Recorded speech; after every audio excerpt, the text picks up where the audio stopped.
suna faruwa akasi da mabuɗin zuciya tilas rai sosuwa duk da ana da wadatuwa shi so ba zai ɓoye ba.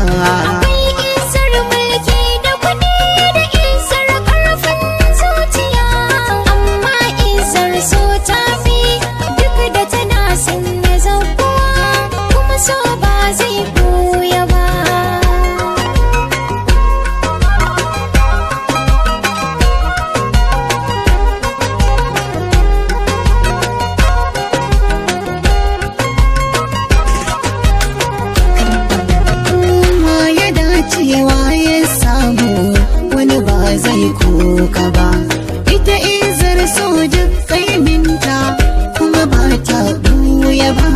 Daɗin so furcin alkhairi wani ba zai cutu ba.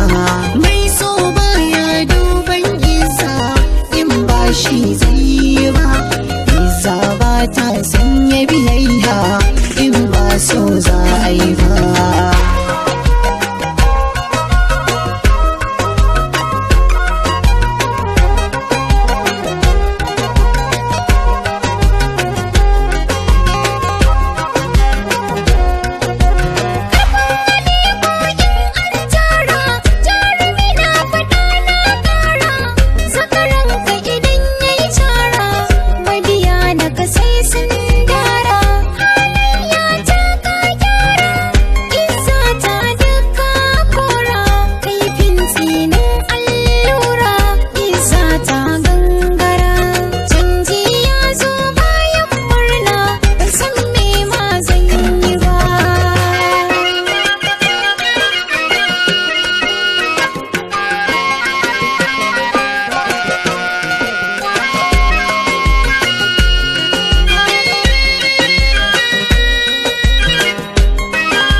Shi zai kone izar so wata baiwa ne, kare kai kuma dai